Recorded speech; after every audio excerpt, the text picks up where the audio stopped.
I don't really think you guys need much of an introduction. You guys are well known in the industry already. I was on your guys' podcast. I think was that last week or has it been 2 weeks already? 2 weeks. Dang, went by fast. So again, today we have Aaron Suttenfield. He is the founder of RDS Landscaping and Design. I think you might change the name there. I'm not sure. Something we can talk about. And then we also have, I know he's the founder of the Lawn Care CEO. And he's a former dream manager of Keep, which is Dan Ralph's. And Dan, I remember hearing your name years and years back. So it's pretty cool. So yeah, it's pretty cool just to see how it all comes full circle. Now we get to chat every single day, or at least once every other week. So it's just cool to catch up with you guys. But welcome to the show. I guess we'll first start off with Aaron. Aaron, you've been in the industry like 20 plus years at this point in your life, right? Yeah, 28 years this year. I started in 1996. How old are you then? I was 18. I was turning 19. I think that was the year Jonas was born. No, I was like 10. Yeah, how did you get into the industry at 18, 19 years old? Just kind of one of those things where you need some extra cash in the summer, so mowing lawns. Yeah. I was always a hustler. Growing up, I don't know that. I think I had a job for 8 months at a grocery store, bagging groceries and pushing them out to people's cart. And, I remember sitting there. I grew up in a house where I had to work to help, the family a little bit. And I just remember sitting there. I was working 20 hours a week for $4.25 an hour. And after taxes, I think I would end up with like maybe $40. It seems like that comes to mind. Don't do the math on me or whatever. It's somewhere around there. Any rate, and I just remember thinking, this is such a waste of my time. And I love, if you know me well, I'm a neat freak. I like detailing cars. I just like things to be clean and orderly. And so anyway, my car was always spotless. And so I was like, I'm just going to call every member of my church. There was a little church directory. And I'm just going to call every member in the church and just say, hey, I'll come to your house. I'll pick up your car. I'll drive it to my house. I'll clean it inside and out, bring it back to you for $20. And I could do that in like 40 minutes. And I was really good at it. And I think everybody that let me wash their car probably did it because I picked up the phone and called them and was like, I know this kid probably needs a little extra money. I'm gonna help him out. But then I brought their car back and they're like, it's a pretty good deal. He's pretty good at this. So I think I earned some clients. I had, and so I'd go do 2 or 3 cars a week and I'd make $60. And if I washed and waxed one, I would charge like $100. So anyway, it didn't take long. I was like, man, in less than 3 hours, I'm making, $20 more than what I was making in 20 hours. And so it just kind of started there with me. It's like, why am I? And, I probably thought I could run the grocery store better than the owner and things like that too. I mean, I was probably a pretty arrogant kid at that time. But funny story, my mother and father are both college graduates, and my mother was a teacher. My father had always been in business. He was in medium-sized businesses, and he general managed a few and then started his own business, and learned a lot from that experience because it went well for a while for him and then it didn't. But at any rate, my mom was frustrated that I wasn't working hard. In her mind, I wasn't learning to work. And I remember we had this huge argument about it. And because I had free time and a little extra money, and she just felt like I was gaming the system. And we still talk about it to this day. She's 76 years old and still alive and great health. And she's an awesome person. But I'll joke with her, like, you remember that conversation? Like, this is how I got to what I'm doing today. So I did go to college as a freshman in college. I had no idea what I was there for. I did. And Dan will tell you this about me. We worked together long enough. If I'm not half in on stuff, like I'm either all in or all out. There is no dipping my toe into stuff. And I wasn't all in on college because I didn't have a plan. And that's the other thing Dan will tell you. If I don't know the plan, I can't get behind it. You want to get me frustrated and furious, put me in something where there's not a clear path and plan. I just don't like half-assing stuff, man. Like I just don't. And so as a freshman in college, go to college, I have no idea what I'm doing. I don't do really well. I think I had a 1.9 GPA the first semester. The second semester, it was probably worse. But sadly, my oldest brother was murdered in May of 1996. And so that really changed things quickly for me. And I had zero direction at that point. But when that happened, and he was my mentor, he's 7 years older than me, somebody I looked up to a lot. And, really at that point, I was pretty lost. You could imagine 19 years old. And, I'd failed in college. Then I had this major life change. And so I kind of just went back. My middle brother, I'm the youngest of three. My middle brother had started a lawn care company in January of that year. And man, we had I wish I had pictures of this. I don't know if I do or not. Anyway, 1978 Chevrolet long bed pickup truck, square body. I wish I had that truck today. It'd probably be worth a little bit. And an old trailer and a Honda homeowner version tractor mower. Okay, that's what we started with. And he started hustling. And I think in our minds, it was let's do something together. This has been tragic. What's happened? I have no idea what I'm doing. I know how to hustle. Let's just hustle. So if you haven't heard about Gorilladesk yet, it's a super sick software. It's actually made by one of my really close friends, Chris Moreshi. So Chris built Gorilladesk to help streamline his own personal business over 10 years ago. But now Gorilladesk is used by over 4,000 companies. And today it's become one of the most premier platforms in our industry. So what's really unique about Gorilladesk is that it's a simple all-in-one solution that's really easy for your team to use. Gorilladesk offers a seamless onboard experience and best-in-class support with no additional cost. It's all included in your subscription. Inside the software, you'll find a whole suite of features: scheduling, invoicing, routing, and sales pipelines, integrated VoIP, text messaging, and pretty much all the automation you're going to need, and much, much more. So if you guys are still relying on paper or spreadsheets or fighting with an old software, I highly recommend that you guys check out Gorilladesk. So we have a link in our description. Click on that and it'll take you right to their free trial. Now let's get back to the show. And so we started hustling. We started mowing lawns. And then quickly I realized, man, I don't want to be a lawn mowing guy. I'm a landscaper. I want to be into projects and I want to do big stuff. And, I quickly started thinking about all right, we gotta get educated. We're really ignorant right now. And I felt like I hated going and talking to clients about it because I felt, insignificant. I just felt like I wasn't helping them. And I don't like being in that position. So we went to our local community college. They had a great horticulture program. We did that for a couple of years, learned a lot, got more into landscape design and installation and really liked that side of things. Did maintenance to kind of keep things going. And my brother, after about 3 years, we didn't work well together. He's a great dude. I'm a good guy, but we just weren't good together. And it's probably as much me as it was him, but we just decided he was going to follow his dream doing something else. And I stayed with the company. And I decided that company scaled up to 7 figures between that time in 2006 or so, 7. And then, man, that the market fell, right? There was this huge, housing bubble in Charlotte, North Carolina is where I am. There's a huge housing bubble. And we survived. Fortunately, no bankruptcy, no foreclosure, no repossessions or anything like that. But it was hard. We were heavily leveraged and just in a really tight spot. And I probably where I kind of met you was this next step, which is where I met Jonathan Potoshnik, who had created this software, and he actually had a YouTube channel, Lawn Care Millionaire. And I had a really tough Friday. I came home and a little early, saw a Lawn Care Millionaire YouTube video, and was just sort of almost like a spiritual moment where I was just kind of like, amen, amen. Everything he said, I was like, yes, yes, yeah, And I didn't know who he was. I'd never heard of him. I didn't know he had this CRM.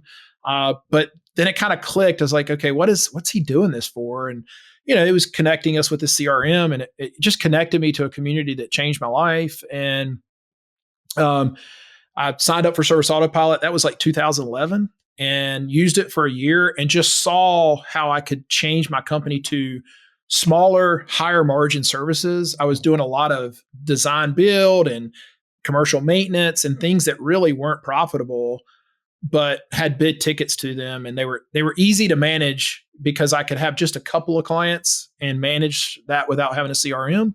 I'd never had a CRM to that point. I'd always used QuickBooks pretty well, but that was it. And then in 2011, signed up for Service Autopilot, started seeing kind of the light.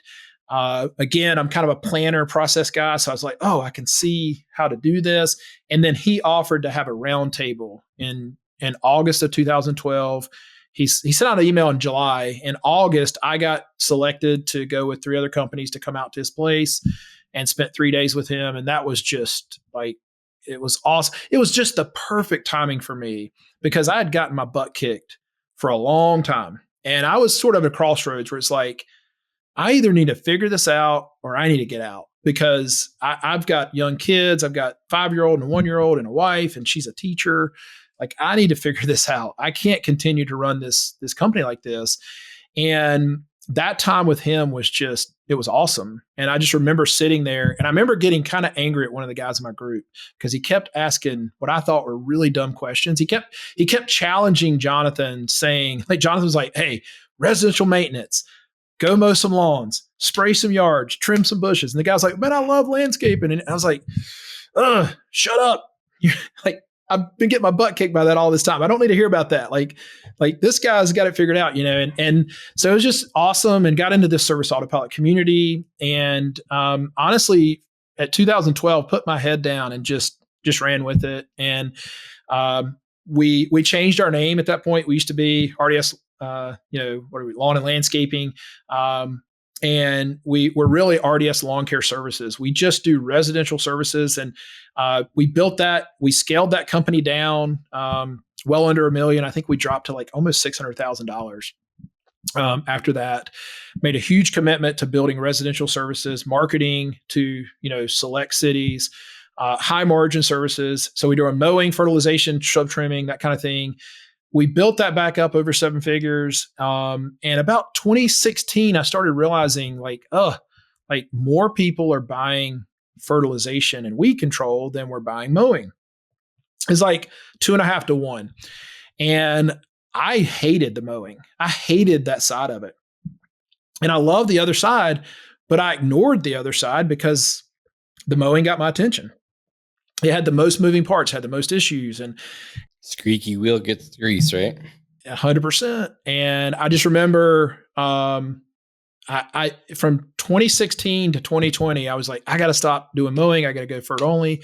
And so finally, February 4th of 2020, we decided we're going FERT only. And then pandemic hit and I was scared to death. It ended up being great. Unfortunately, not like your area. Our area was great because we were deemed essential. People spent a lot of money on that type of thing. And it's been a wonderful transition to that. And then around 2021, I was able to pull myself out of daily operations because the business had been simplified. It was profitable. And that's kind of where Dan and I'll kind of stop here in a little bit. But this is where, I realized something really interesting about this time is that, I had been running this business for this 20 some years now to try to make a bunch of money because I needed to make money, right? That's how it started for me years ago when I was 16. And I kind of caught the rabbit a little bit, I guess. I'm not independently wealthy. I'm not writing blank checks. I need to work.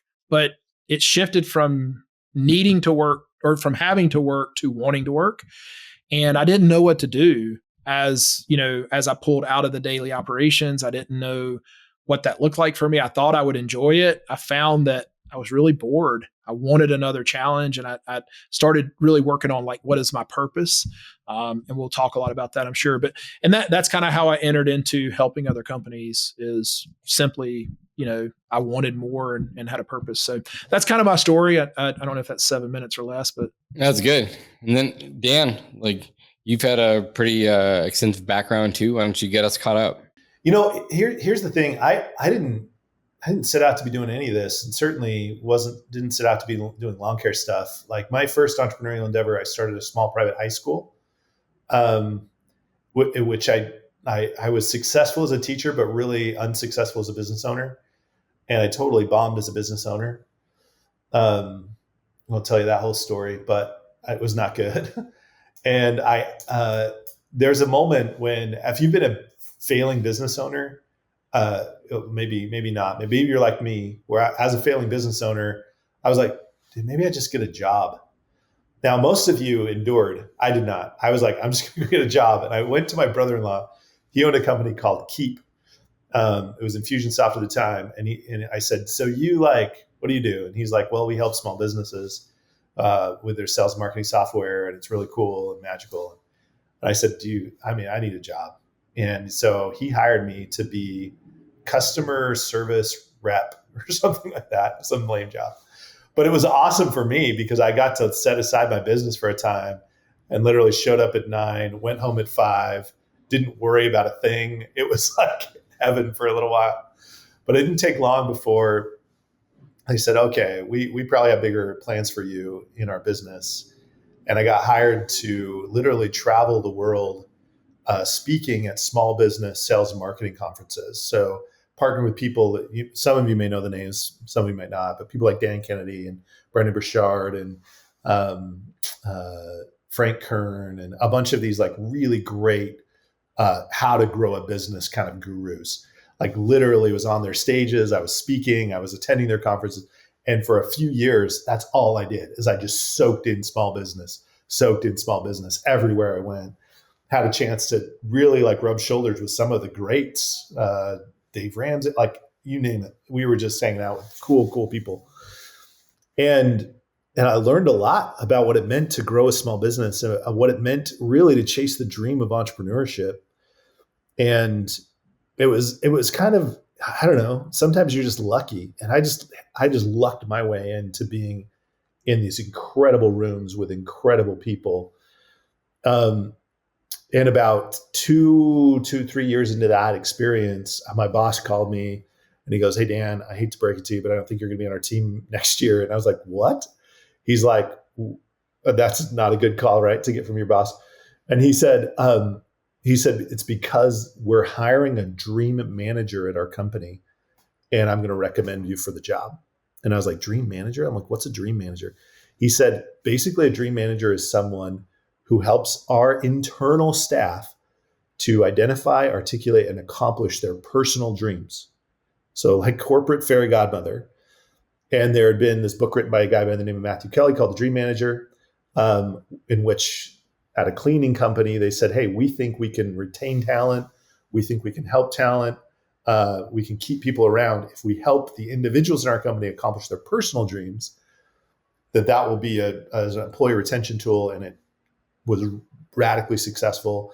And our core value at our company was like, hey, we believe in people in their dreams. And it doesn't make sense to say to our entrepreneur friends, we believe in your dreams, but we turn to our employees and we say, sit down, shut up, and do what we tell you, right? It was like, that doesn't make sense.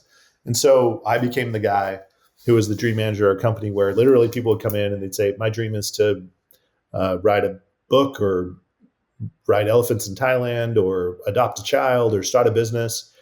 And I spent my full time just going, all right, let's go figure it out. And it was, as you might imagine, totally dream job. But what I came to learn is that really what it was all about is it was about not having a dream manager, but having our leaders be dream managers. So I started a program called our Dream Manager Certification, where I was teaching our frontline managers, this is how you have the conversation with your team. Hey, I care about you. I'm going to help you get whatever your dream might be while you're working with us so you can feel fully committed and engaged. And did that for a few years. Eventually that turned into me coaching leadership, both internally in our company and then externally to the entrepreneurs that we served.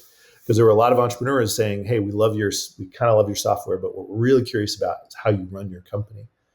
And spent the next, since then, this is probably 10 or 12 years ago, coaching leadership, especially to companies that are at $1 million, trying to grow to 10 million, on how to put the right culture in place, how to build great strategy, how to really create an environment that wins both for your employees. I like to think of it as two camps, like Inc. 500, 5,000, meaning fast growing, and then great places to work. And if we can hit both of those lists, then we're winning, right? We're taking care of our employees. And the reason we're winning is because our employees love the work that they're doing. They're fully engaged, and that allows us to go fast. I love that. So then how do you two connect? Aaron and I, we were part of a group called the Simple Growth Mastermind Group. I was invited to facilitate that group. Aaron was asked to be a coach as a part of that group. So we met in that group. And as much as we loved helping that crowd in a one-to-many format, we realized that the real magic happens one-on-one. And so Aaron and I together, we said, man, we got to go start helping companies one-on-one. And so we launched the Lawn Care CEO a little over a year ago, Aaron. August of 2023. Yeah, a little over a year ago. And because we realized that, as much as a lot of the group connection stuff is great for networking, but when it comes to solving your individual problems, it can become a little bit like going to WebMD, where you show up to the conference and it's like, I think my problem is this, and you might be right, and you might get some benefit, but you also might be way wrong, because we saw that happen over and over again, where you'd show up to a conference and be like, what should I do? And everyone's like, oh, do this and do that. And it's like, well, maybe that's right for some people in some circumstances, but not for everyone in all circumstances. And sometimes that gets misconstrued and people can get really way off. We were chatting with one guy, I remember this, I won't name names, but we said, how much do you think you've spent on education in this kind of group format over the last 10 years? And he started totaling it up. He said, I think I've spent almost $500,000 on travel and education, which is admirable, by the way, to invest that much in himself and his business. And we showed up, and in the first day, we're like, this is wrong, and this is like, he was making money here, and it was just a mess. And we went, oh, that's why one-on-one is so important, because it's hard to be open and vulnerable in a large room. And I mean, I was late to this call because I had a client, a sales call, a potential client was talking to me.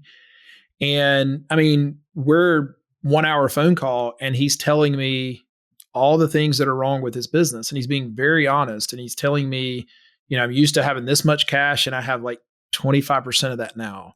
And I'm used to I had no debt after pandemic. I used, PPP money and stuff wisely to pay off debt. And now I'm back in debt. And if we were in a conference format, guarantee you he wouldn't be telling me that, because he would need to, it's kind of like, it reminds me a little bit of, I played sports in high school, and kind of reminds me of like tryouts, right? Where everybody's got to put their chest out and, show that they're the hardest hitter or the best shot or whatever. Right. And I think that I just saw that a lot. I also saw that, Jonas, in my mastermind groups that I had. Like I had a great group. It was a free, like self-driven mastermind group with Garrett Matthews. Mike Callahan was in it early days, and Chad Cranston. And they invited me into it. And, we would open up in our group really well. But then when we would go to like Service Autopilot Conference, which was an amazing,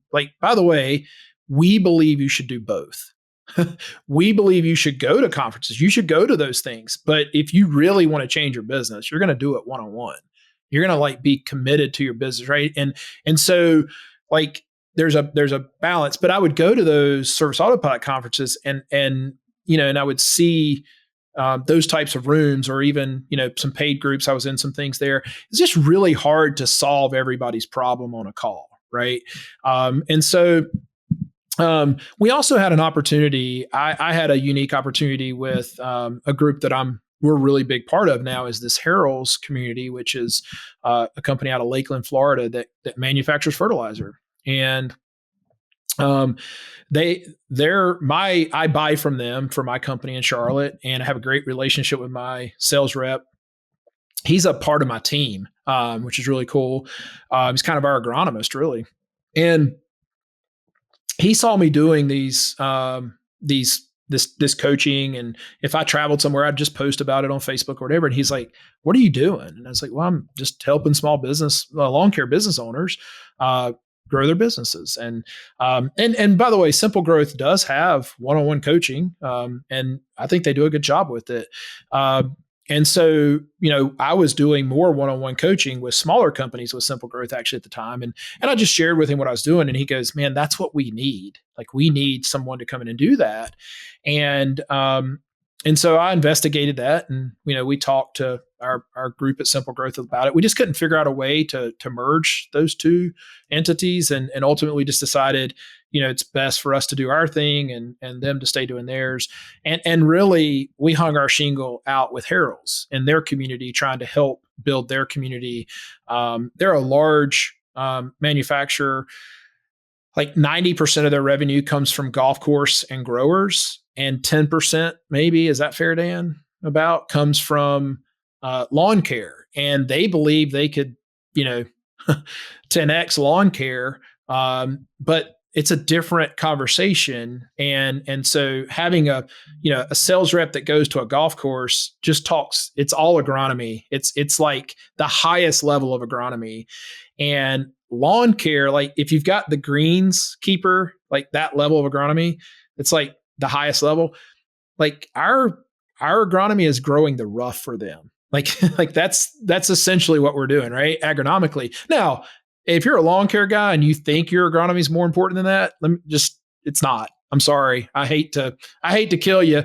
If you want to be like an agronomist, go work at golf courses, because they do agronomy.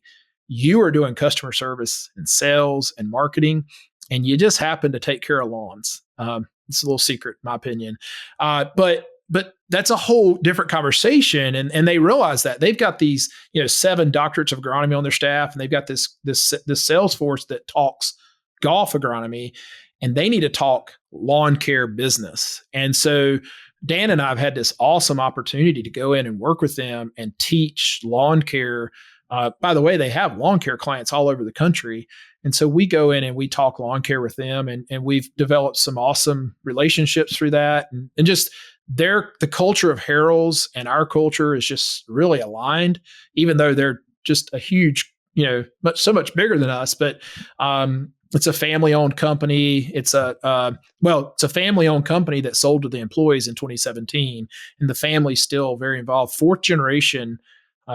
Jack Harold III is the 4th generation owner of that company. But we've got a great partnership with them, and it's been an awesome experience to work with them. So that's kind of how Dan and I got together. Is we saw this over here, and this need and the ability to do this one-on-one coaching, and so it's just been an awesome experience. And we're Dan, I'll let you talk about kind of the purpose of why we exist, if you want to. I have one question in there.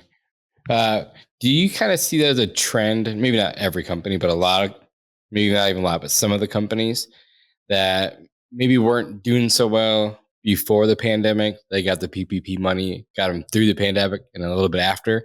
And then now we're 2-3 years out and they're right back to where they started. You see that common or not really? I've heard it here and there, so just curious what you guys thoughts were. That's the first time I've actually heard it, to be honest with you. But we've started working with most of our companies 2-3 years out of that. So I wasn't tracking it before. I definitely have seen some people who took the loans and they're on their balance sheets, and that concerns me a little bit. I've seen 2 instances with that. They're low interest, but it's just, what did we do with that money? I do think some companies were really good and paid off debt. I think some companies didn't know their numbers and it cash flowed their company, which would be the worst case scenario. It just depends on how they use it. But I haven't seen, today's the first time I heard that, to be honest with you. I would say I have seen a little bit of that, Jonas, especially in the project-based work, where it was like this big balloon. And then they're like, oh, we were growing at 80% or 50% year over year during that little stretch. And now it's kind of back down to more normal growth rates. And where it was like, I pick up the phone and business was humming, and now I have to actually work for it. I have to market for it a little bit more. For sure, that's happening. But I don't know about the PPP if people have misused or how that. I hadn't seen that other than just seeing some notes on the balance sheet that are pretty hefty. Yeah, and I just know that we're talking about customer acquisition costs has gone up quite a bit since then. Is that what you guys have been seeing out amongst your travels too? Yeah, especially like one of the things that I think is really interesting is I came into this industry not like coming from the marketing world into the industry where I didn't really understand the marketing in this world. And so it took me a little while to kind of get my feet settled. And one thing I saw, and I think Aaron can maybe back me up on this, is like a lot of people spending a lot of money on marketing agencies without very good reporting or without very good understanding of what's actually happening and what's actually moving the needle. And I was kind of like shocked by that. I'm like, wait, how much are you spending? And what reports are you getting from that? And it was like, I don't know, I just give them my money. And I'm like, holy cow, that's bonkers to me. And so like one of the things we talked about in our previous podcast on our side, or on the Lawn Care CEO podcast, was we talked about, hey, listen, like organic search is key. Community-based marketing, door hangers, yard signs, wrap trucks is key. What am I missing? Partnerships, connecting with other companies that are referring you business that are tangential industries, key. But like a lot of the money that we're spending on isn't moving the needle. And so I even forgot your original question. But moral of the story is, yeah, we definitely see the cost going up, especially in paid ads. I've seen that almost across the board to where people are like, yeah, I'm spending all this money. And all of a sudden it used to be kind of getting me returns. And I think even the marketing companies were kind of floating on the COVID phenomena where they're like, look how we're a great marketing company. And really everyone was making money at the time. And now that they have to actually earn their money, we're starting to see the players from the phonies a little bit. You know, something that we're also seeing is depending on the size of the company, right? So, you know, we work with companies that are anywhere from $500,000 in revenue to, you know, 3 or 4 million. The companies that are smaller are growing quickly, right? That's just normal. That's common. What I'm seeing is, and we're experiencing this at our company, is like, how do we move the needle, you know, in the million range, right? How do you continue to see 25, 30% growth? And something that we're exploring, that I'm exploring pretty heavily is, you know, company acquisition, as a model. I want to study that real closely. I've got a great client, hopefully we'll be on a podcast with us soon, out of South Atlanta, that's been really good at acquisition. And, you know, just want to share that's always been a little dangerous to me, in that, I'm pretty debt averse, and I want to be, you know, pretty, you know, careful and conservative there. And so I've always probably been against that for me, but it's more on our radar and something we're studying now. But I do think companies are finding it very difficult to scale past that, you know, $1.5 million, 2 million range. It gets really tough, I think, especially if they're residential based and really hyper focused on a service. Yeah, I think I was trying to research something, but I think there's about, I want to say there was like 1,000 businesses coming for sale per day right now. I like hearing that. Oh, not industry specific, right? Just not in industry general, specific, just in general. Yeah. Yeah. You know, a lot of these baby boomers are all retiring. I was trying to search it. And I just can't remember what the number was, but I want to say it was like 1,000 or 10,000 businesses a day that are going for sale from the baby boomers. So it's like the next big wave. And that, we've been talking about it for a couple of years now. We went through 2 small ones this year ourselves. Been great, both of them, awesome. But again, we want to grow at about 50%. You know, by like just natural growth, and then the other 50% by acquiring companies. So again, like you said, it gets hard when you get to this stage. Like, how do you keep growing at 50%? It's almost impossible, right? It feels like it. I'm not prepared to say it's impossible yet, but I can tell you the things I've been doing have not been working. So yeah, and so we got there too. So then that's where like the whole door-to-door play came, and then the YouTube strategy came, and then acquisitions came, and just playing part of all of it. Well, by the nature of the market, like I was coaching a different company, not lawn care related, but where their theory was, hey, in order for me to keep growing and have rapid growth, I need to plop down new territories, because that first million is easier than the second million. And as a result, rather than me trying to get to the second, well, I'm not saying second million, but in their case, it was like, rather than me getting from 5 million to 8 million in the market I'm in, is right around there where they're at, we're going to go drop into a new market 10 different times to get the next 10 million. I wonder what their market penetration was at that point. I shouldn't tell you because I don't really know, but it was starting to get significant, like where it was in the percentages where they were like, yeah, we kind of everybody knows who we are now. And if I go to a new place, everyone's going to be curious about who we are, and we're going to be able to gather a bunch of business. I knew a really good FERT and weed control company out of Arkansas. Not really part of our network, Jonas. Just someone I met. I was met through a vendor years ago, and really, they were from the True Green concept. Like they both came from True Green. One was a technician, one was sales, and they were really big on setting up. They were in Arkansas and they had like 2,000 clients there and probably like 2 million. And then they went to Nashville and set up a territory there and were growing it to about 1 million. And then actually had in Orlando. So they were like, these were pretty spread out, but they were big on door to door because that's a True Green, I think, model. And they were good at it. But he said that he felt like he could grow pretty easy to 1 million and just his market. And I haven't talked to him in years. I don't know how this ended up. But I do know they had success in each one of those markets, and he felt like he could get to 1 million pretty easily. But he said it was hard to get from 1 million to 2, 3 as FERT and weed control, right? Like I think it's very important that we're very clear on what we're talking about. I mean, 1 million in the full scale maintenance and landscape world's not a ton, but as a FERT and weed control only company, it's a pretty significant milestone. Because you're talking, $2,000, $2,500 per customer, for full maintenance, and then for weed control, you're talking about 600 to 800, depending on how many apps you do. So it just takes a lot longer. Yep. And those clients are hard to shift, right? Like I feel like when I was in the mowing game, I feel like, man, I could have as many clients as I want. It's not marketing. It's not capital. It's people.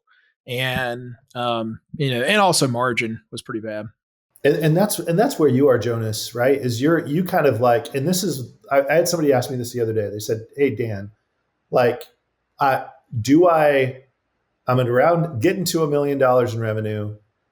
Is it time for me to go to my new territory and my new territory and start growing through plopping down into new markets? Or do I get my next million from my current market?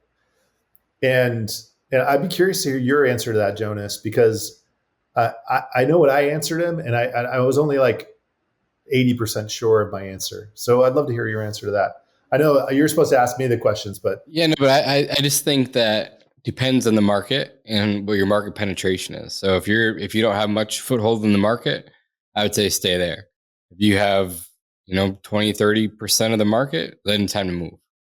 That's the way I look at it. Because like again, a small town where I'm from, there's 14,000 people. We do about $1 million in revenue with this branch. So we have another little town that we take care of too, but not much, right? Like there's 25,000 people. So we dominated this market pretty well. It's like, okay, well, now I have to go somewhere. So I was forced with COVID to open my second market. Well, and I kind of told him, like, there's also a little bit of how I'm building my team, that there needs to be an amount of core central leadership strength built and developed, which is way easier to develop if everyone's in the same building versus trying to grow and develop leadership in the remote locations where it really can get out of control real quick if you're not, sending guys that we've been trained up in the system and then we're planting them. And that would have been the next thing I said and it depends what your leadership looks like. Do you have that guy who can go open up that new market for you or not? Or if it's that you, are you going to go open up the market? Just know that now you're going to need a second shop, a place to live. How far is it away? Is it 45 minutes? Is it an hour? How are you gonna handle that with your family? Are you single? Are you married? Do you have kids? Like it gets harder. This is, by the way, why one-on-one, again, it's like, it depends is the only answer. So it depends. There's so much that goes into it. We have to take all of those things into consideration before we can make a good decision. And that's really what, when, I think you're pretty involved in EOS, Jonas. And, what Dan and I teach is very similar. It's elite methodology that Infusionsoft created. And then Brett Gilliland. Gilliland. I always want to say Gilliland owns and licenses now. But, essentially the reality is this, it's like Dan said, it depends, but the reality is, have you built the team properly to go out and conquer that? Because you can do whatever you want to do. Just like the call I just got off of is like, he has two sons, 21 and 24, that are part of his company, and he's 48. And he's like, I want to get this right. And I was like, man, you got every reason to. You got two great reasons to get it right. And what a blessing it could be. And I said, they're babies. And by the way, I think at 47, I'm a baby still. I've got tons of bandwidth left. Like, I'm just getting started. And, but it just depends. If you want to go do that, then you need to sit down with whether it's EOS or what we teach, or, and there's a couple places you can learn what we teach. Simple Growth does a great job teaching it. We're teaching it. Brett teaches it, but the bottom line is, like, go learn the rhythm that you need to create in your company to go tackle these hard problems. They're hard. Like, listen, if you're listening to this podcast and you think this is easy, just get off the podcast now. Go watch cartoons, go get a job. Whatever, man, go get your 9 to 5. But if you want to do hard stuff and you like doing hard, and you like the challenge that comes with doing hard stuff, then go get a rhythm and make hard stuff easy. Like, make hard stuff easier. And that's what we try to teach. And that's what has been very successful in my company and other companies. And when we made a commitment to setting down and going, okay, are we going to go in other markets? What does that look like? Who's going to manage that? How much money does that take? Double what you think it's going to cost you. Yeah. Yeah. But, far too many times we what is it? Herm Edwards said, a wish is just something about a wish and a goal and a dream. I'm bad with, memorizing these things. Dan's awesome at it. That was eloquent, Aaron. That was beautiful. Yeah.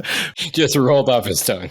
Yeah. Many times we're just out here dreaming and we're not putting any action behind our dreams. And Herm Edwards has a great way of saying it. I need to write that down. But, we're just really bad about dreaming all the time with no action. And you've got to get some kind of strategy that allows you to have a goal without a plan is a wish. As entrepreneurs, we're dreamers, right? Like that's the reason, you got to be foolish to be an entrepreneur. Really, you got to be a little crazy, right? And I think, we fly great without a safety net. Like there's people who are like, where does your money come from? How do you know you're going to, I don't like having the barriers that a job put on me, which is like, all I could get was $40 in 20 hours. Like, I hated that. Like, I would rather strike out and know I could have hit a home run, And so, but the reality is that gets us in the game, but that also gets us in trouble in the game, because we just go out and we make a lot of assumptions and we want to see it positively. And probably the best thing I ever did, guys, go get you a group of guys for free and get together and hold each other accountable. I remember Chad Cranston and Garrett Matthews and myself and Mike and Robert, we would get on these calls. Ted Glazer, I think, got on some of them too. And we would almost have to present our companies to each other like they were our board of directors.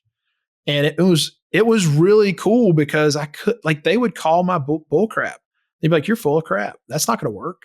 And I needed to hear that kind of stuff. And so you got to find somebody in your life, whether you're paying them or not, to say, "This is BS, man. How are you going to do that again?" And challenge you and be able to step up and answer the questions, right?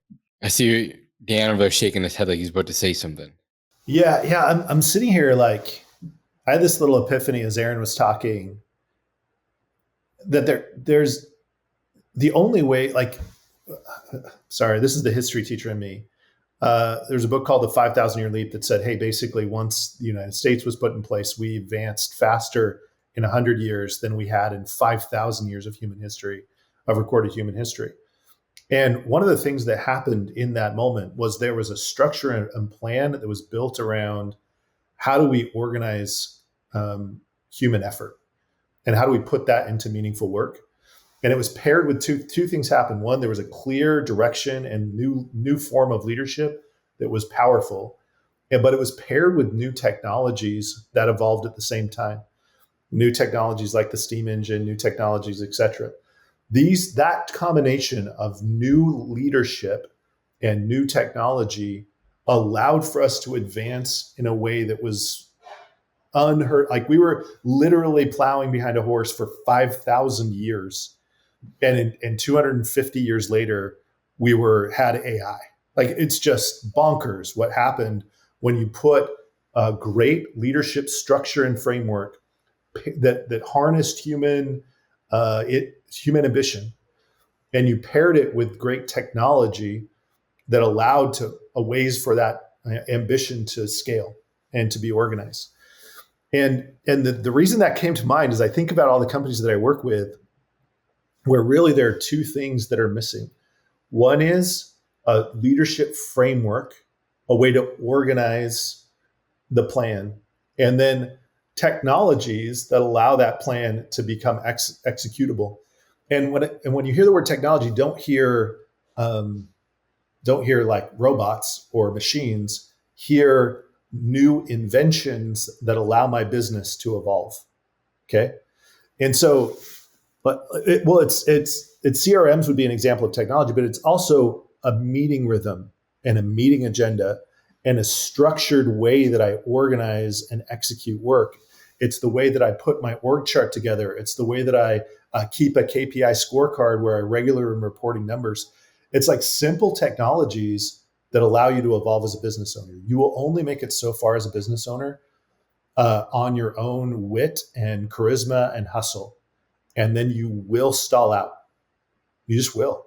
And until you add new leadership, meaning new people, and new technology, meaning new systems or operational ways that you're doing business. People and operations. That made me think of real quick is, and I do want to say this real quick, if you're watching this podcast, reach out to the people in Western North Carolina and help wherever that is. There's a lot of ways to help. But I was talking to a guy today who's been going up. It's only 2 hours from us. That place is like 200 miles wide, has been devastated.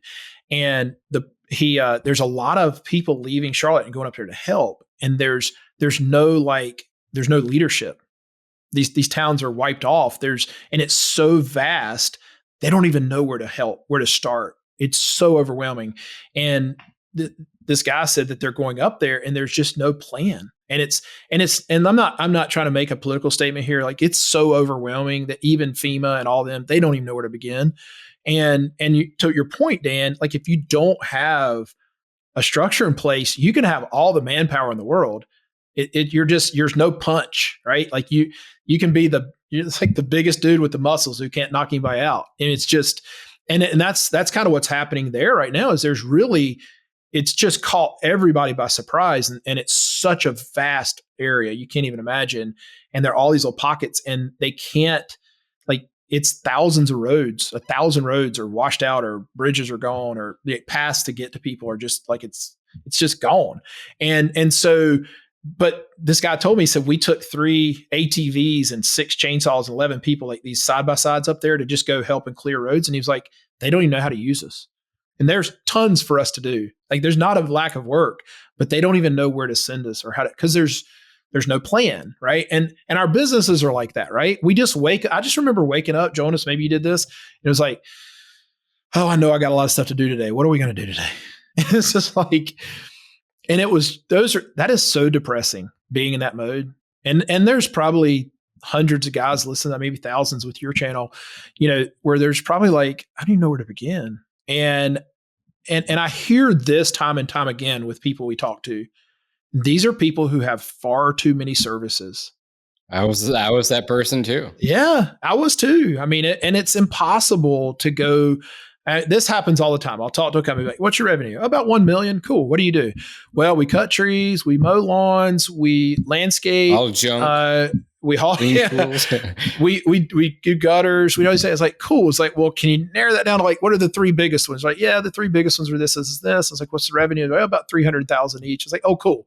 We own 3 $300,000 companies, not one $1 million company. Cool. Awesome. That's great. Now, how much money do you have in the bank? You have like $500,000 in the bank? Oh God, no. I'm like, I don't have any money. I'm actually owed 50,000 and I've got like 20 in the bank. Ooh, okay. That's tough because we need to go hire like 3 operations managers for each division. And they cost like 70 to 80,000, 60 to 80,000 a year. Plus we need to do some benefits and things like that. Like, how are we going to do that? And to your original point, Aaron, here are people who there are plenty. It's not that we can't get manpower to do the work. We don't have someone to make decisions about where the work needs to be done. Yeah, it dawned on me as you're saying. I mean, obviously this has been on my mind. This area of our country has been devastated. It's all I can think about really right now. But but it was like what you just said, Dan, is exactly what they're dealing with. It's exactly what our businesses deal with. And ultimately, like, we need to take a few steps back. And probably the best thing I ever did, I did so many things wrong. We could spend 2 podcasts on or 10 on all the things I did wrong and things you shouldn't do. But I think probably the best thing I ever did was just say, no, I'm just going to do this service. This is the service we're going to do. We're going to do it really, really well.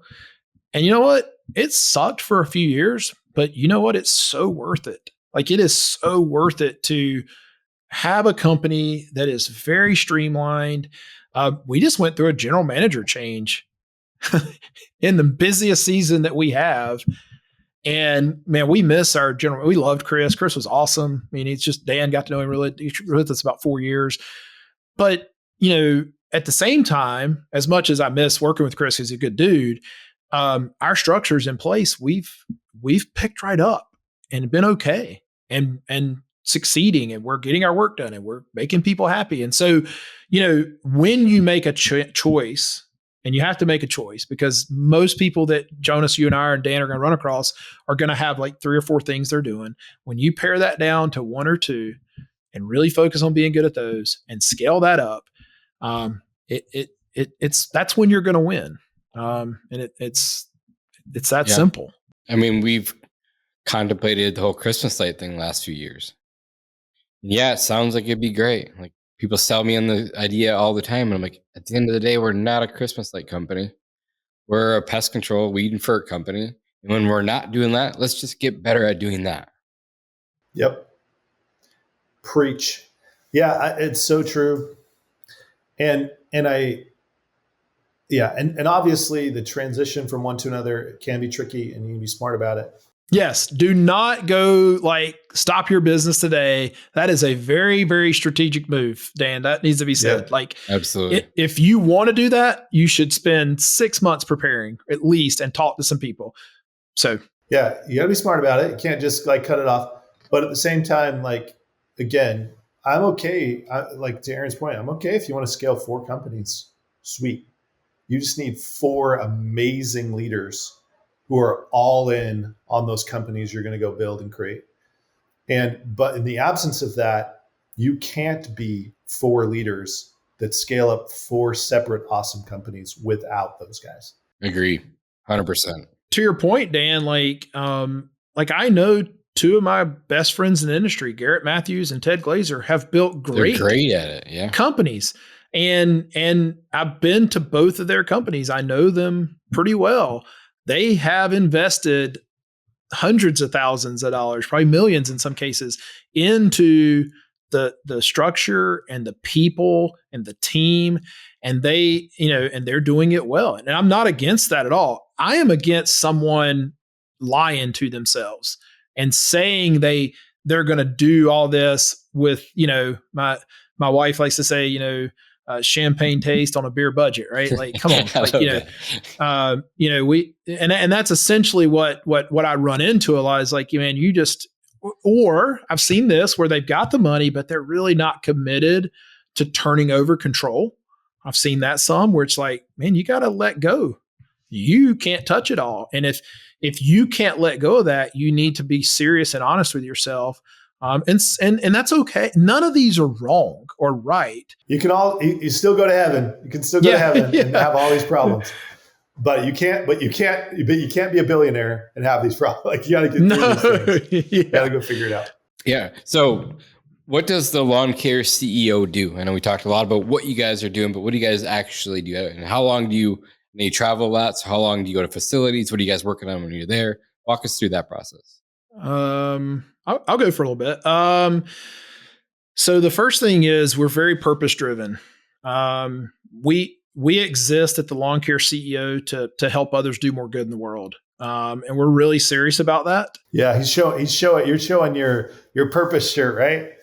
It said future. You said billionaire. I'm actually wearing my future billionaire shirt. Future billionaire shirt. I love it. So we think first of all, there's more people in America are employed by small business than all the corporations combined.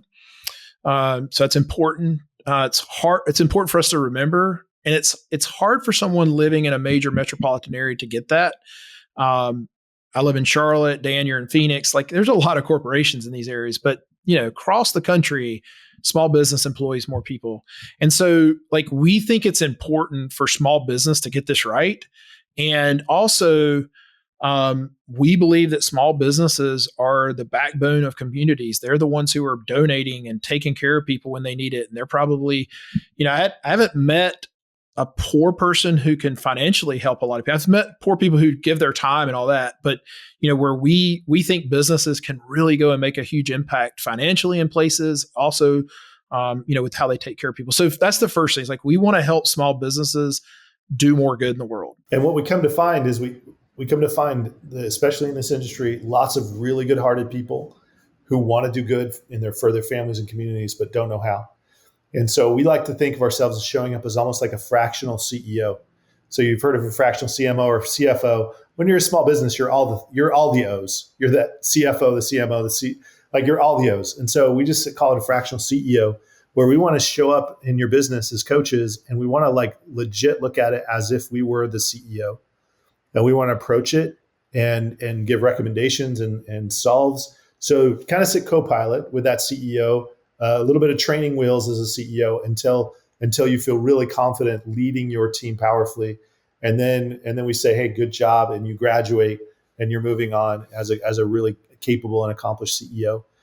And that looks like, what you think of as traditional coaching, but with some bigger companies, we're actually on site, where we're working through an annual strategic plan with you and making sure that you're prepared to lead your company powerfully and effectively.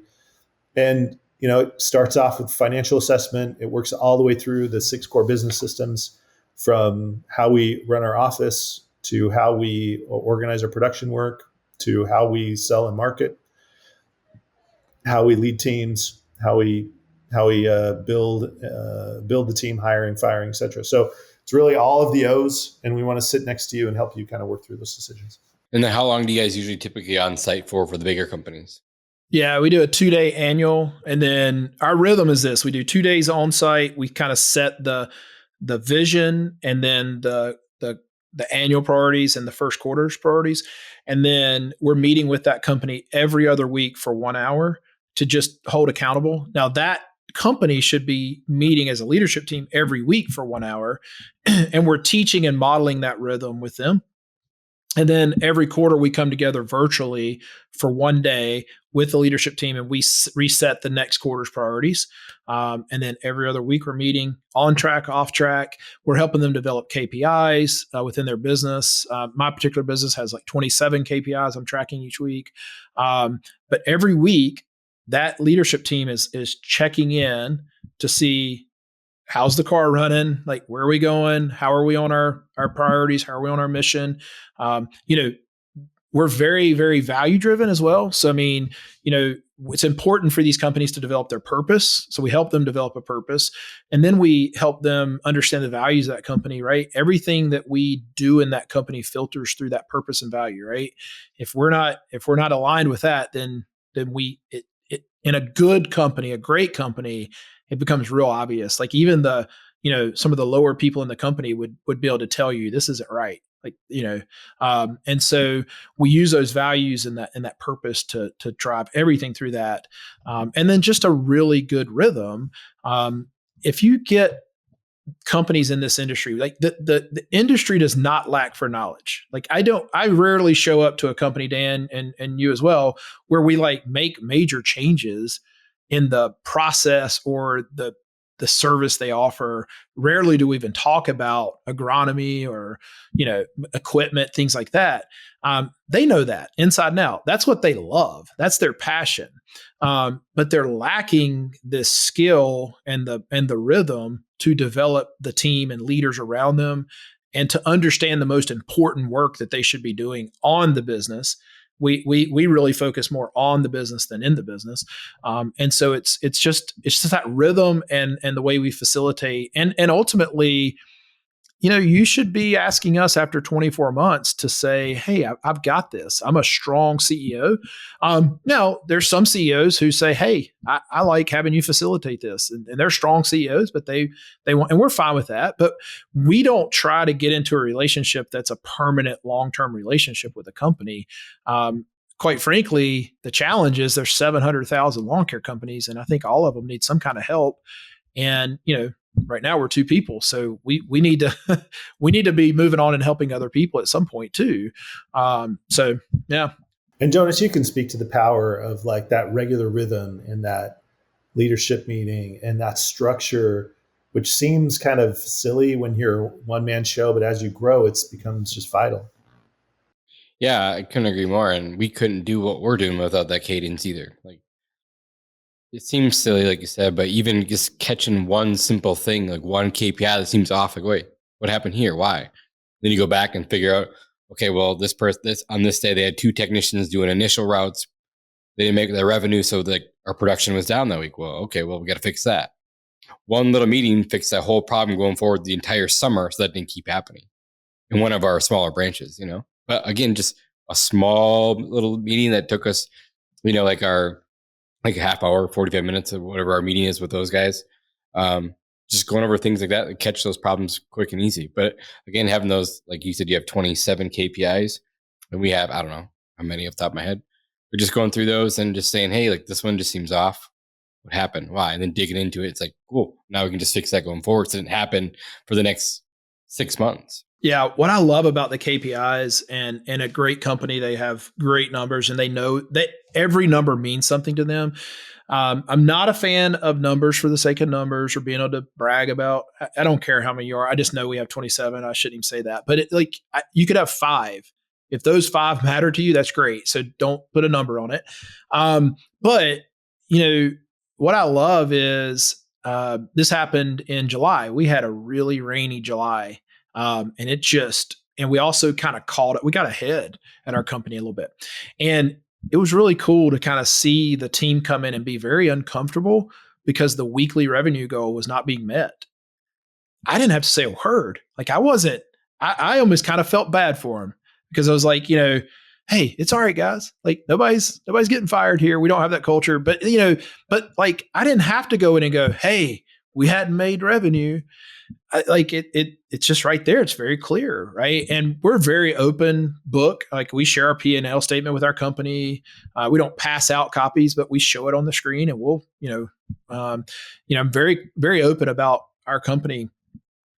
Mainly because I want them to see how much a part of that company they are.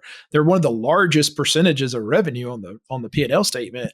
And I want them to see that, but also want them to understand. And when I coach other companies, I'm very clear about this for the CEO that, hey man, if you're an employee at a company and your owner is doesn't have the ability to make 20 to 25% return every year, then you should be concerned about your job because I can make 10% in the stock market and do nothing on my money. So if I'm going to invest my money and my life and sometimes my health and time away from my family and do all this hard stuff, and I can, as an owner, produce 20, 25% margin, what am I doing it for? For those of you who aren't making 20, 25% and ask yourself, what am I doing this for? Come talk to us. We'll help you get there. But that's that's a real legit question, right? Where I take this money and I if I would just go sell my company, put it in the stock market and I make 10%, what are we doing here, right? Let's go make some profit. Yeah. I mean, I remember at an event Jason Cupp had a few years ago where Jonathan Potoshnik and I forget the guy's name. He's an awesome dude. Jason had a guy come who's the largest home builder in Kansas City. And I remember them talking about, they had exited their companies a little bit. And so, they were dealing with different amounts of money. But they were saying, look, we're looking to do 30 and 40% on our money in places.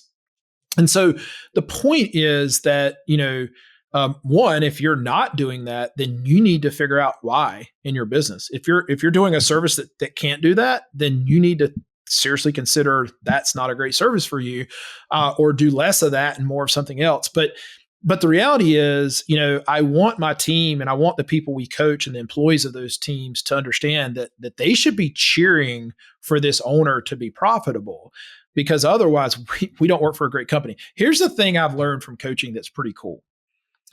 And if you're listening to this and you're running a company, if your team doesn't know when they've scored a 65-yard touchdown pass at work, man, you're missing out on some awesome times, right? But also, if they don't know when they fumble in the red zone, I'm a football fan. Dan's a BYU football fan, I think, and 49er. I saw his BYU cup earlier. There you go. But imagine if they took all the stats off the scoreboards at the games. There's no score. They took the lines off the field. They were still in that rectangular shape. There's still a football, still 11 guys on each side, guys on the sideline, coaches, and all this stuff was going on. But we had there would be no one watching, no one. And the reason sports is awesome is the data. Baseball is the ultimate. I'm not a baseball guy, but it's the ultimate data game, right? I think people literally take scorebooks and score the game in their seats. The movie Moneyball. Yeah. And so, but I think we do a huge disservice. And the reason our people aren't inspired is because we don't share any of that awesome data. I got guys, sports gambling became legal in North Carolina, and my guys love to wager on games and stuff. And they talk about it all the time. They're talking about, hey man, this pitcher, you need to look for pitchers who have this ERA or do this. I'm not a baseball guy, so I'm sorry. But your people at your company would love to be a part, and you think they're not capable of sitting at this table, but they are. And the cool thing that I've learned through doing this in my company and doing it at other companies is they don't even need to share in that to win, to feel like they're winning. The Panthers are horrible right now. My income has not changed one bit because they're bad or good. But man, I love it when they're good. I love to talk about if they were good right now, I'd be proud to say their name, and I'm kind of ashamed of it. But my life doesn't change really financially, right? As human beings, we want to be a part of winning teams. Winning teams, yeah. And that's essentially what I've learned is I remember my team when we were kind of setting our 3-year mission goal, and it was a revenue goal. I remember them wanting that thing to be $2 million higher than what I wanted it to be, what I thought it was going to be.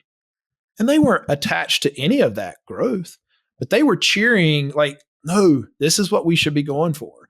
They didn't have a lot of context to know if that was reasonable or not. But man, that is the opposite of what most business owners think their employees are looking for. They think they're there to steal from them and take from them and just do less. I don't believe that if you create the right culture. And by the way, if you have people you think want to steal from you and fire them. You get to pick your team here, man.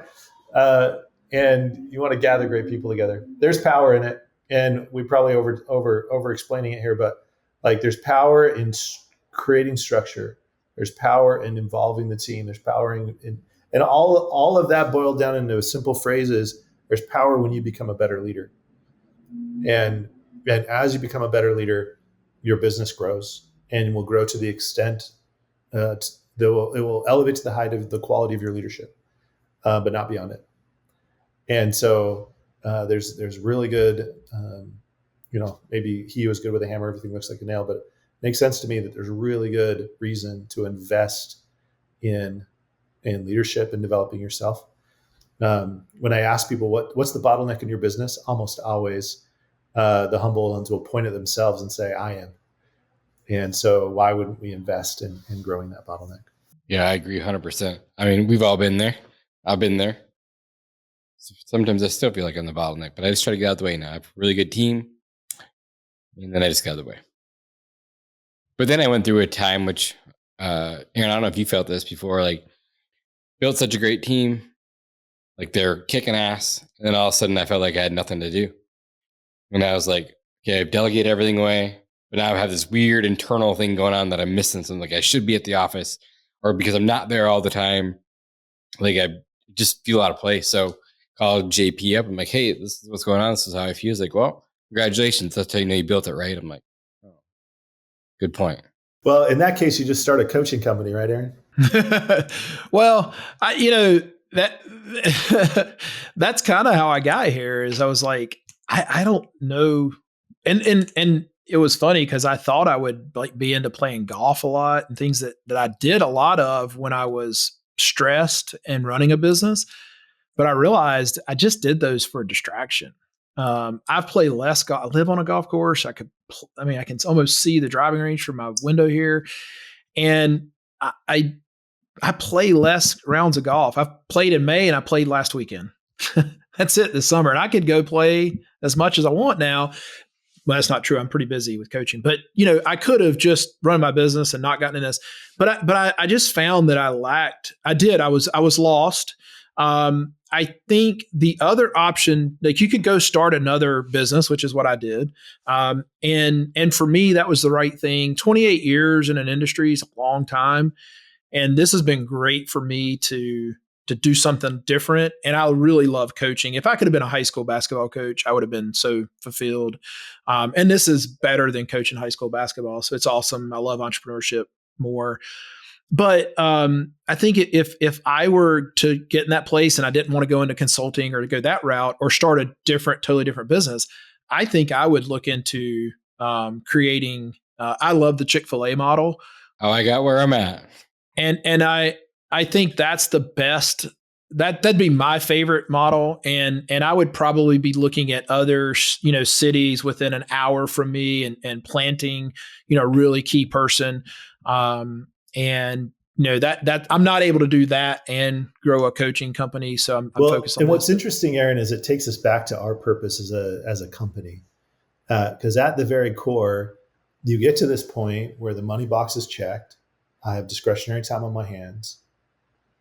Well, we believe that that's the moment where you get to ask some really big questions. Things like, well, why am I on this planet? What's the point of it all? And we try not to work with people where the answer will be, well, go to Vegas and get lost in Vice.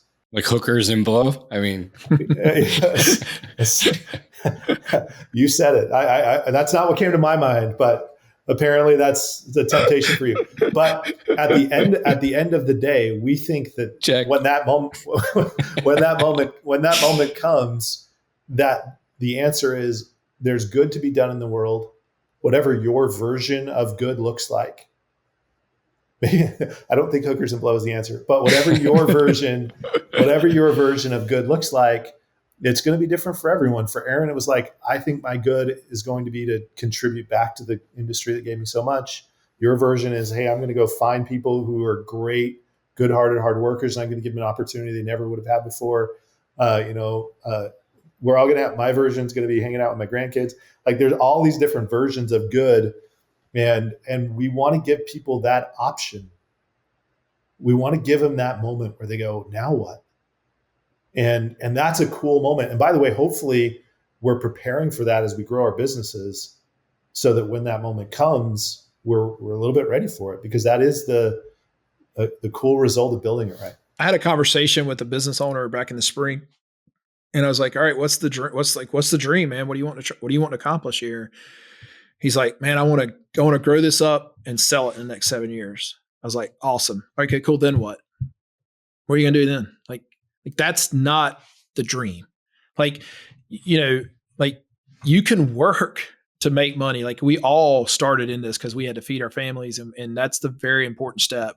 Once you check that box, and that's different for everybody, then what? Like what's going to motivate you? And Dan, you said it, like, why are we on this planet? We won't, this could be a whole nother podcast series. We probably need to go to something else, but but you do have to figure out, I think that's the reason we have depression and mental health like we do now, is because we're so self-centered on like chasing, whatever this society says is this ideal like success. Right. And I love nice stuff. Like Dan and I we like to stay in nice places. We like to travel nice. Like I'm not going to be guilty don't feel guilty for wanting some nicer things in life. And certainly we've all worked hard, and we've, none of us are worthy, but we've earned enough money here to do some of those things. And I think we should do that. You should learn to enjoy it. I know some wealthy people who can't, and that's sad too. But at the same time, like, if that's a very empty fulfillment. And it was for me. I got to a place where I was like, oh, I thought this was going to be a little different. What's the quote you say all the time? It's Dave Ramsey that says, if you eat enough lobster, it tastes like soap. Like, it's just like, at some point, everything just tastes like chicken or whatever, right? Like, it's just like, I remember, like, I wanted a Corvette my entire life, and I bought one in 2015. I had it for like 18 months and I sold it because it was just kind of like, just sat in the garage, and I drove it. I loved it. It was fun. But it was just like, what is it that really gets me motivated and excited? And it's different for everybody. Like Dan said, like, man, it'd be like, how can I go just spend unlimited time with my grandkids? And I'm looking forward to that as well. I love traveling with my family. Those are cool things. But man, I love seeing, like, somebody society has said is kind of marginalized and like said, yeah, you're not really worth a lot. And I love to see them come to my company and just get like coached up and like just turn into this stud. I never gets old to me. And, I'm not Mother Teresa. I'm not trying to be, I know this sounds like, I'm not trying to be, I don't know. I'm not trying to sound like I'm, a saint here, but that is cool. That's awesome. And that never gets old. And I think we all reach a point where you're not going to get happier because your income doubles. And if you're starving right now, if you're struggling, you're going to get there if you do some things correctly and you just follow some simple advice. Then what? What's the next thing? And I love, Jonas, you've got a huge mission to grow this company. And I don't think it's about jets and private planes and things like that. It's about the people around you and taking some people with you, I would imagine. Yeah. I mean, I don't want to put words in your mouth, but no, for sure. And every time, like you said, every time I buy something or have something new, I could care less. Like I hit some goals. I told myself when I hit those goals, I go buy the thing. And then I got the thing. I'm like, well, the chase is way more fun than the thing. The thing doesn't do anything for me. Well, and one of the things I've noticed is the people who get that sooner, who get that it's not actually about the revenue, that the revenue is a good scorecard, but it's not the reason why we do the work. That those who get that sooner get to the revenue way faster. Yeah. Because the mission changes, right? The mission gets bigger. Yeah. So at first, it's about the money. You got to get the money. And then you get the money. It's like, okay, well, now you have to have a bigger purpose because the money doesn't motivate you anymore. Yep. And if you show up with the original, like, bigger purpose, the bigger reason, and you bring that into the world, you can operate from a far more powerful position in your sales conversations. You can operate in a far more powerful position in your hiring decisions. It just puts you in a stronger position of leadership if you're coming from a purpose-driven place. Yeah, but we've all been there, like Aaron said too. Like, we have to have money, right, at the beginning. Like, you're just scraping by to get there. Everyone's listening. It's like, oh, I can't wait till I get to that point. Like, I remember for the first 7 years, I don't know if I ever made $1, to be honest with you. Like, I worked 80 hours a week. Brian Tracy said, money is like oxygen. It's not what matters in life, but try living without it. Yeah, for sure. It's like, but I think like the first 7 years, I don't think I actually ever made $1. Like, so I was working like 60, 80 hours a week to make zero money. Like, go try to pitch that to someone. Like, yeah, come work for 60, 80 hours a week. I promise you at the end of this, you'll be a millionaire. But for the first 5 to 7 years, you won't make $1. Go pitch that to someone. They're like, yeah, no way. No way. I'm never going to do that. But now we created the model where we can say, hey, I went and did this. I can show you exactly how to do it. I can show you how to make money the entire way there. They're like, oh, that sounds way more fun. It is. Yeah, I think, the reality is, the stuff that we teach, it's not, you have to believe it. When we're interviewing someone to help or we're talking to someone, I'm really looking to see if these people really buy in and drink the Kool-Aid. Because honestly, you kind of, it's a little bit cultish. For sure. Do you know how many people have called Turf Badger a cult?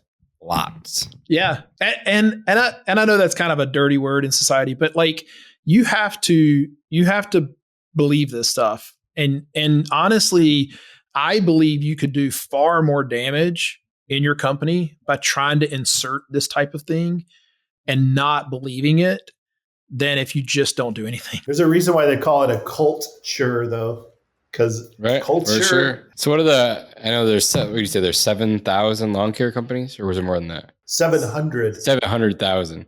So I don't expect you guys to go move an industry anytime soon. So what do the next 5 years look like for you, both of you? Our kind of 3-year is we want to build a shareable coaching model that really helps companies thrive.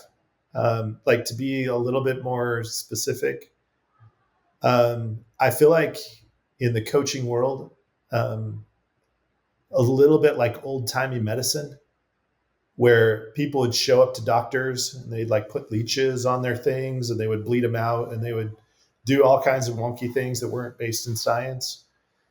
And really, to me, growing a business is more scientific than we give it credit for, but it also is very complex. So it's like the human body, where it's very complex, but it is scientific. And that there are interconnected, the way the systems interconnect create all kinds of wonky symptoms that are hard to understand and diagnose.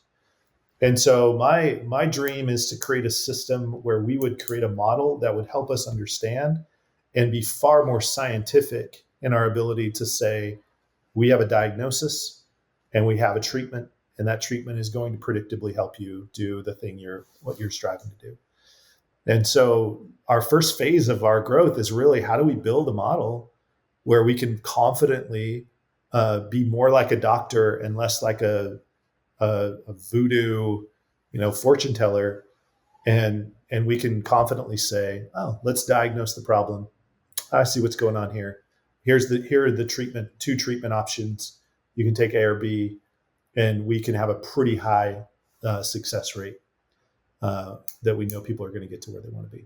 Yeah, I mean, shareable coaching model. That's the mission we're on right now. Is the three-year mission is to, how do we build a shareable coaching model that really helps? And we've been really focused on one-on-one coaching. We're about booked for what we can do. The real dilemma for us is we know we could find other people to coach. There's probably people way better than us. I'm sure. No doubt.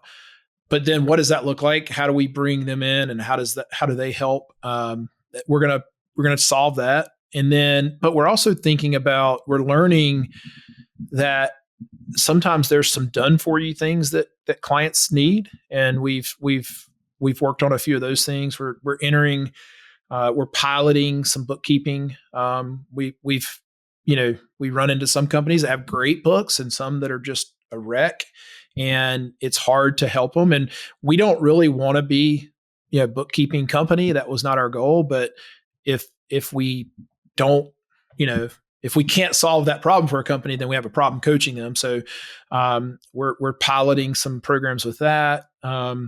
We're really working on the real hardship, I feel like, is we're having a hard time helping small companies. And that hurts because they need the most help. I haven't met a company yet that couldn't use some help, mine included. And I think we're trying to figure out, how do we do that affordably? And there may be a little one-to-many short-term thing that we do with some small college, curriculum-based type thing, linking like a 6-month program for up to 8 companies, but very intensive. And so we may do something like that. That would be shareable for sure.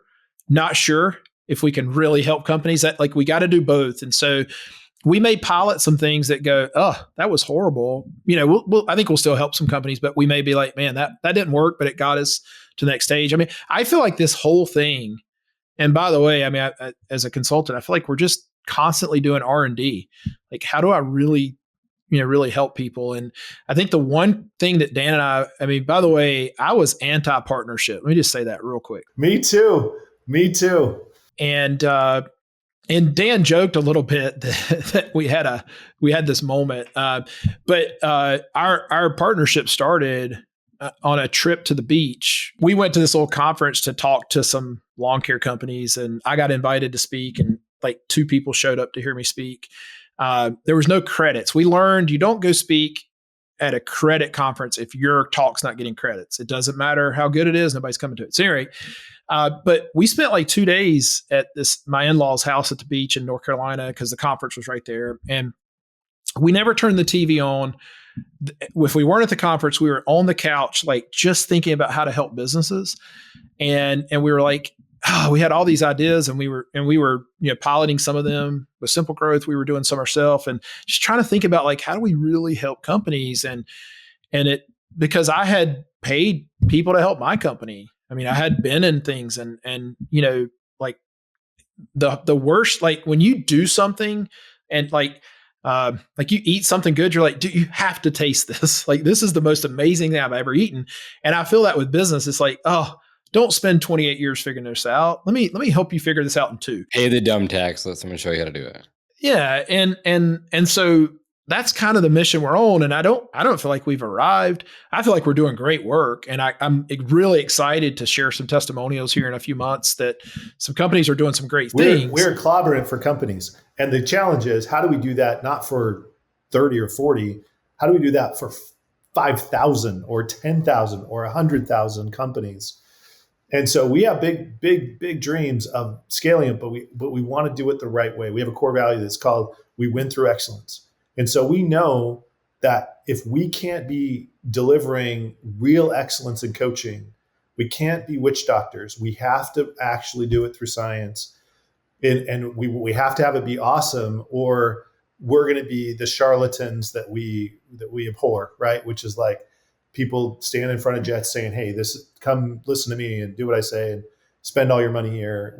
Because candidly, entrepreneurs are a very vulnerable crowd, right? They want to find the magic pill, and they're buying all the witch doctor stuff. And a lot of it isn't great. And it breaks my heart to see them spend all of this money on stuff that isn't actually going to move the needle for their business. And so we have a big challenge of figuring out how to do that, do it predictably, do it scale in a scalable way. I think every consultant, there's some great ones in the industry. Like they're awesome. I think they all run into the same thing. And I think the other thing is, like, when we say shareable, we're like, listen, like, if you can help other people with some things we're doing, please go. We're not, we're trying to balance that whole, like, it's like Zig Ziglar said, if you help, you can have anything in the world you want, as long as you help enough people get what they want. And so we're just like, hey, if we help enough people get what they want, we're not even concerned about it, right? Like, we're in a good spot. Aaron has another company. He doesn't even need money, so he gives it all to me. It's really great. Now I know why the partnership works. But it does work because Dan and I are very much the help others do more good in the world purpose. We believe that really sincerely. And, one of our core values is we put people over profits. And, it seriously, like, if we have no contracts, like, we don't make you sign a contract. If you want to cancel our service, cancel it. Like, I never want to feel like somebody is indebted to me for something, or I'm indebted to them. And we want to help you. If we're not helping you, man, go find help somewhere else. And, at the same time, if you can't, we're not doing a lot of pro bono stuff, admittedly, but, we're also not beating people up if they're late a couple months or whatever. So, like, we're really trying to help people. And we want to see companies win. And, Dan says all the time, like, we're kind of like attorneys that only take cases we think we can win. Like, when we're interviewing a client, like, we're interviewing them too, and they're interviewing us, and we know that, and they should. But I'm listening for that fire that they are going to go do the work. Like, I hate coaching a company that isn't going to do the work. Drives me nuts. And I honestly, we're not, like, we've got plenty of work. Like, I mean, we're not going to starve. And so we want to make sure that, man, it's so exciting to get on the phone with a company that's like, and I had a real big breakthrough with a company this summer, and they were going down a path where I didn't know if we were going to be able to work together any longer. And they just had a breakthrough, and it has been so much fun to be with that company. I had a call with them today, and they're killing it, and they're excited. And, like, it's so much more fun. I imagine personal training is the same way, like a personal trainer who like works with somebody who just gets bigger and doesn't lose weight or doesn't get stronger or doesn't run faster or whatever. But they show up to the gym every day. Yeah. And I bet they're like, oh, you're taking a spot from somebody that could be doing well. And that's kind of how we feel a little bit. But yeah, the real challenge for this industry, and we kind of have this dream one day of like all these consultants are trying to do it, get together, and we probably ought to make that happen. But just really like there's 700,000 lawn care companies in this country. Like, what would 10%, 70,000? Is that right? I'm bad at math. Yeah. We just need 70,000 lawn care. Then we'll be part of the We'll be a part of the billionaire club. It'll be great. We'll do it together. Should lift up my shirt. So the reality is like there's not enough people helping. So like, and I know like Jonas, we're all trying to help this industry and it's really like there's not enough people. And so I don't think this is a competitive thing at all. And we've got to, I get we're competing for similar dollars. I get all that, but ultimately there's enough people out there that need help. We need to find them. And that's what's been exciting about this group with Harold's is they're a pretty big machine going out there and trying to help that industry as well. And that's been fun. That's awesome. Real quick, best piece of advice you've been given for business? All problems are leadership problems. That was a good one, Dan. I wrote it down. Wouldn't surprise you. Best advice, best book I was given was Built to Sell. There's a lot of good advice in that book. It's essentially the business I built. And I think, it's funny. When I read the book, it was 2012. Jonathan gave me the book at his round table. It's one of those books I have to go back and read again. Jim Collins, great book. I think I read it twice, but just one of those books I think you should read every year. Yep. And I think, the funny thing is I remember reading that thinking I'm going to sell my business one day. And now my business isn't for sale. Like I say it's not. I mean, if somebody, I don't know, it'd have to be a big check because it is too fun, and I have built the business that was in Built to Sell. I really have. And I'm not bragging about that, but I have. And it's so much fun when you do that and you get to be a part of that and you get to see other people come in and succeed in that. That's a lot of fun. And so I guess advice, that book had a ton of great advice for doing well in business. So that's probably be my recommendation. So you already gave me one. Top couple books that you guys would recommend. On which topic? Anything, just one that's relevant to you. It could be anything. One of my favorite authors doesn't even sign their name. It's called the Arbinger Institute. Wrote books like Leadership and Self-Deception and The Peace Giver, which talks about how we look at people and how we interact and treat people, and how that when we change the way we treat people, it changes the way that we do business and makes it way better. Another great read for me, one of my top favorites, is a book called Multipliers, which again is a book about how we lead people in a way that either magnifies them, makes them more than what they would expect them to be, or diminishes them, meaning we only get a fraction of their potential. Cool. Thank you. I haven't read either of them, so I wrote them both down. Built to Sell, Good to Great. Those are ones I like To Not How a lot. That really resonated with me because I think the real trick in leadership is quit trying to figure out how, right? Like who's going to do it and teach them that. This is one that is the title's a little vulgar, but I'm going to tell you, it helped me and I needed to read it, but it's called The Subtle Art of Not Giving a Fuck.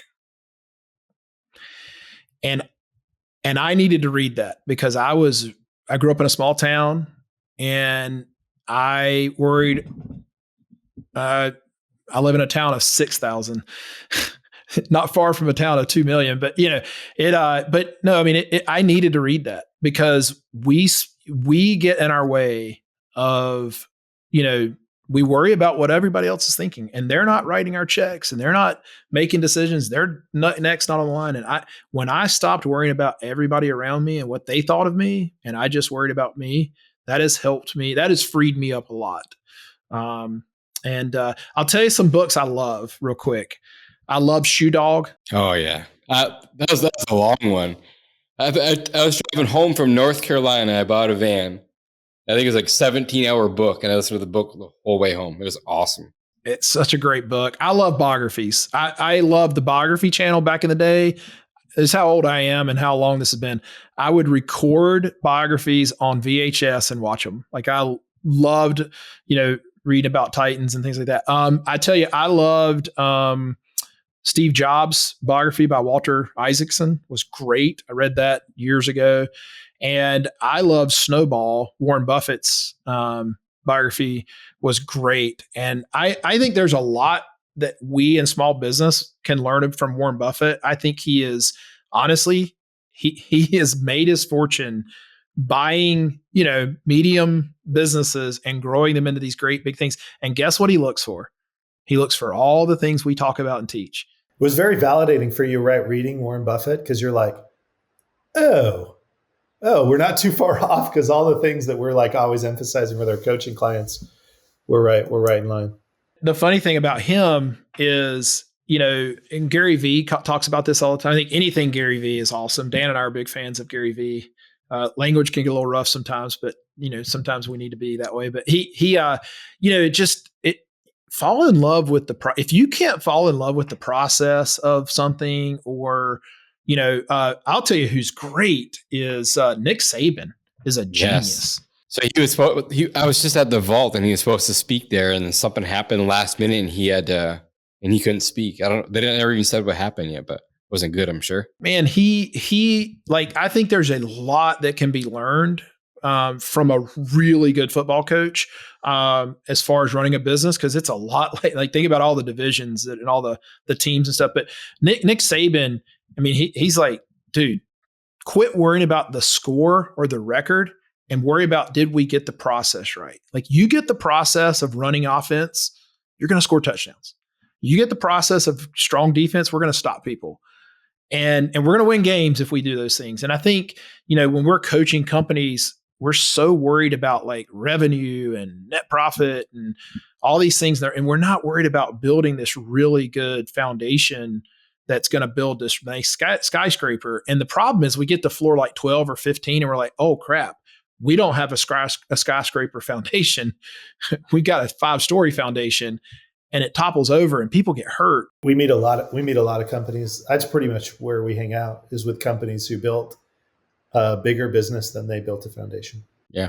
There was a book by Deion Sanders. It is called Elevate and Dominate. That was a really good book too. Prime is easy to listen to, and he's a narrator of the whole book. That's good. Cool. Oh, by the way, if I listen to an author's book, I like when the author reads it. Me too. There's so much more excitement there, Awesome. So the next 5 years, you kind of walked us through that, gave us your best piece of advice, give us your best books.